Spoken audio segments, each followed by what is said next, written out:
Hola, saludos a todos. Bueno, una vez vista la población que arribó a aquellas lagunas que conformaron la República de Venecia, y como vimos eran de origen fenicio una parte, otra eran la aristocracia romana, linajes papales, y una tercera, aunque menor, de origen cásaro, pues es necesario analizar cómo aquel pequeño grupo inicial de gente pues llegó a enriquecerse de tal manera que conformaron la potencia económica más importante de Europa en toda la Edad Media, ¿no? Esto sería un tema muy largo, muy amplio, muy espeso de exponer, y voy a intentar resumirlo en como lo mejor que pueda, pues un poco dando a conocer o mencionando pues los acontecimientos que yo considero más importantes, ¿no? Eh, Hay que decir que esta oligarquía veneciana realmente nunca fue europea, ¿no? Sino más bien fue una continuación del modelo antiguo del Imperio de Babilonia y sus sucesores, ¿no? A través del Senado de Venecia se estableció una forma de oligarquía permanente que veremos en un próximo vídeo, ¿no? Cuyo poder duró hasta bien entrado el siglo XVIII, ¿no? Esta nobleza negra eran seguidores, estudiantes del filósofo griego Aristóteles, ¿no? Es decir, de la ley de Roma, que cree que la esclavitud era una institución necesaria y que algunos han nacido para mandar y otros para ser gobernados. A esto añadimos la bula papal que decía que Roma decía que eran los dueños de nuestras vidas, pues porque por algo tan infantil como que Noé nos rescató del mar, ¿no? Eso lo veremos más adelante cuando hablemos de la ley marítima. Bueno, Venecia nunca fue un imperio de expansión geográfica, sino más bien de ascendencia financiera y marítima. Ellos no buscaban expandir su territorio, sino el acaparar riqueza. A diferencia de otros reinados de aquella época, ¿no? Venecia pues no tenía industria. Le bastó con su gigantesca fábrica militar y naval que llamaron el Arsenal, ¿no? Donde trabajaban unas 20.000 personas construyendo la flota naval más imponente del mundo por entonces. Su poder se basaba en el control del comercio, sobre todo entre Europa y Oriente, con la seda y las especias de India y China, ¿no? Destinados a los mercados de América Central y de Europa Oriental. Europa a su vez produce textiles y metales, especialmente metales preciosos, para exportarlos al este. Pero la base principal de la opulencia veneciana eran el tráfico de esclavos, además de la piratería y los bucaneros, ¿no? Este comercio supuso el nacimiento de la gran banca veneciana, la banca usurera y manipuladora de la moneda. Venecia nunca fue superior a unos cientos de miles de habitantes, ¿no? Fue la segunda ciudad de Europa después de París, pero se elevó a la condición de gran potencia en el siglo XIII y se mantuvo así hasta la Paz de Westfalia en 1648, gracias en mayor parte a un sistema altamente desarrollado de embajadas, de inteligencia interna y externa, de servicios secretos. Venecia llegó a ser en el año 1200 el ejército y la fuerza económica dominante en el Mediterráneo. Allá por el 1096 organizó la primera cruzada, para seguir con 4 más en los siguientes 126 años. Al margen y a la par de estas cruzadas nació el Imperio veneciano. Con la infame Cuarta Cruzada, Venecia organizó el saqueo y la ocupación militar de Constantinopla en 1204 y dio a Venecia la isla de Creta y casi todas las colonias bizantinas a lo largo del mar Adriático. A mediados del siglo XIII, las galeras venecianas dominaban el Mediterráneo y negociaban activamente en Flandes y en Londres. El veneciano era el imperio, la potencia marítima imperial líder en toda Europa. Los primeros socios de Venecia en la creación de su imperio fueron la nobleza normanda de Europa, sobre todo de Francia y de Anjou, en Inglaterra. Fueron los normandos los que actuaron como carne de cañón para las guerras de conquista de Venecia, conocidas como las Cruzadas. Venecia también controlaba al partido negro, a los güelfos, de las ciudades del norte de Italia, aliada con el papado. Comenzando con las campañas militares contra los güelfos en 1776 nació la Liga Lombarda, controlada por Venecia, un grupo que llegó a incluir todas las principales ciudades del norte de Italia, salvo Milán. Estas ciudades de la Liga Lombarda sirvieron como centros para el surgimiento del sistema bancario, basado en la usura extrema y en la economía del saqueo. Al igual que los buitres financieros de hoy día, los banqueros lombardo-venecianos no solo condujeron a sus víctimas a la deuda, sino que utilizó la deuda para apoderarse de los activos reales. Allá por 1325, por poner un ejemplo, el Banco Peruzzi poseía todas las rentas del reino de Nápoles, el cinturón de grano más productivo de toda el área mediterránea. En Castilla o en Inglaterra, la totalidad de la producción de lana se comprometió como garantía para los préstamos lombardo-venecianos. La situación en Francia, Hungría, etc., y en otros lugares fue similar. Europa se transformó en una gigantesca granja de impuestos, con gobernantes locales saqueando sus economías y a su población para enviar dinero a través de los Alpes. Esta monstruosidad veneciana destruyó y saqueó el continente europeo. Países como Nápoles, Inglaterra, fueron a la ruina. Lana y otras producciones se derrumbaron. Se redujo la producción de alimentos y a más tardar en 1290 Europa comenzó a perder gente. Ciudades, pueblos y naciones fueron atrapadas en la red veneciano-lombarda de la deuda y la usura. En ausencia de entidades de crédito nacionales soberanas, los banqueros lombardo-venecianos se convirtieron en los acreedores de facto y en los dictadores financieros de toda Europa. En 1300, secciones enteras de Europa estaban experimentando grave deterioro económico. La escasez de alimentos y la pérdida de población, las hambrunas en todo el continente, etcétera, etcétera, ¿no? La burbuja financiera comenzó a estallar en la década de 1320, con una primera oleada de quiebras bancarias lombardo-venecianas. El fin del mundo financiero llegó en entre 1342 y 1345, con el colapso de las casas Acciajuoli, Buonaccorsi, Bardi y Peruzzi.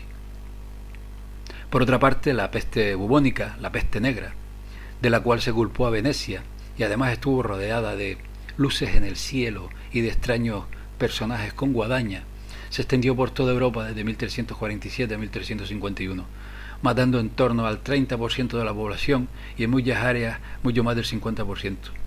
Desde 1351 hasta principios del siglo XV, la población se redujo aún más con la enfermedad, el hambre y por la devastación económica.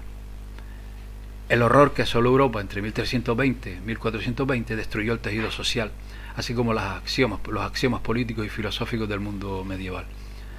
Uno de los resultados fue que, a pesar de que Venecia sobrevivió al colapso de finales del siglo XIV, su poder se debilitó considerablemente, dando la posibilidad a líderes políticos de toda Europa de liberarse de los grilletes financieros venecianos y comenzar a reconstruir sus propias naciones.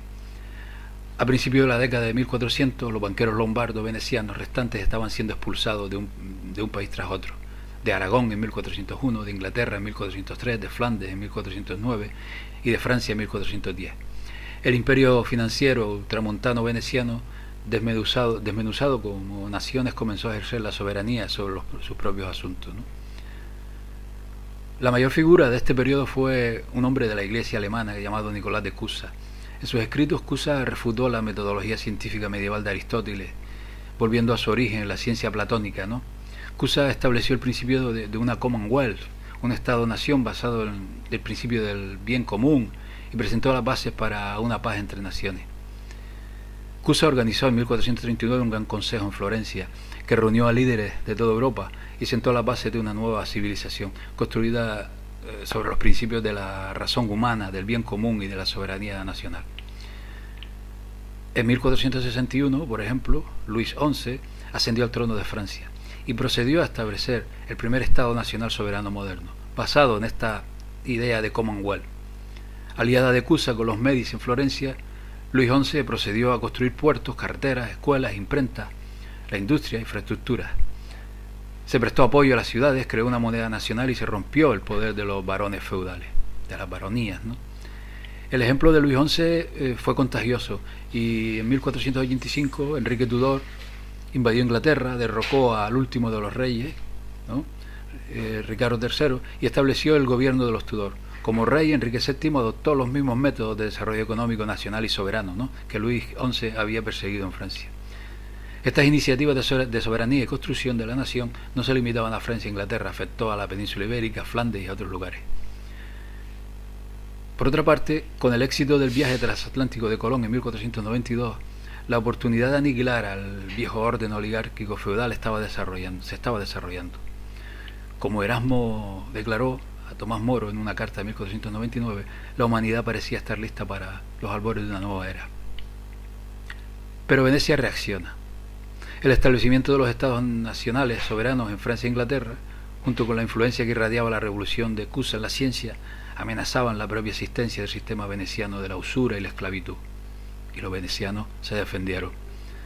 En la mitad del siglo XV, Venecia seguía siendo la nación marítima más potente de Europa, controlando la trata de esclavos y los lingotes en Europa, manteniendo las más extensas operaciones de inteligencia política en el continente y siendo el hogar de los centros más influyentes de la erudición aristotélica en Europa, que fue la Universidad de Padua.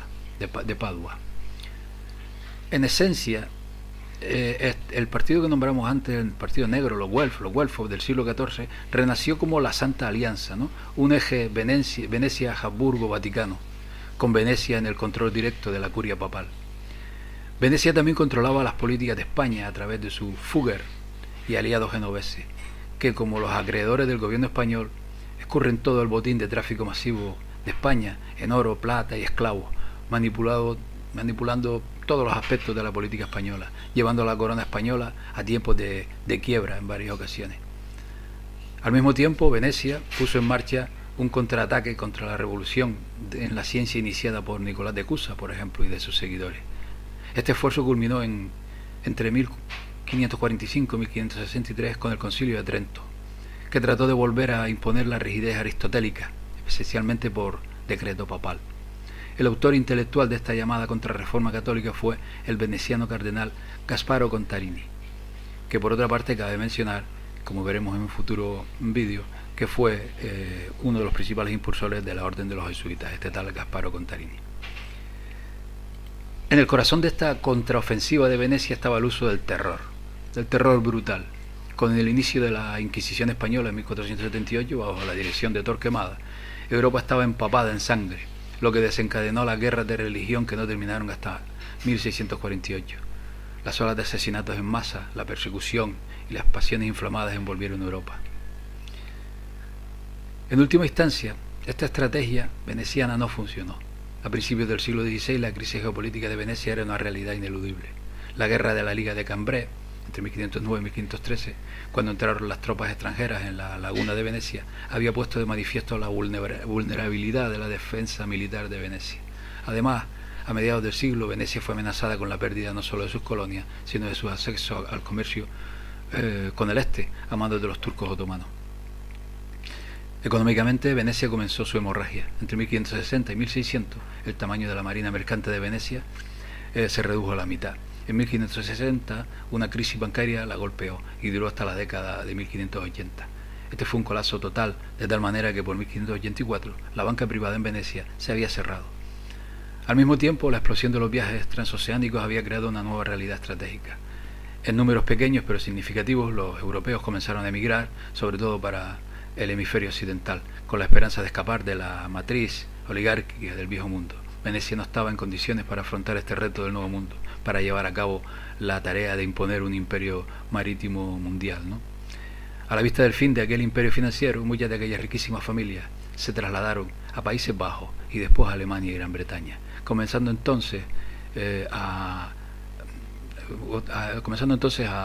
trabajar con las compañías holandesa y británica de las Indias Orientales. Pero esto lo abordaremos en un próximo vídeo, ¿no?, donde veremos cómo ellos tenían todo previsto cuando lo que fue el imperio veneciano comenzó a decaer, ¿no?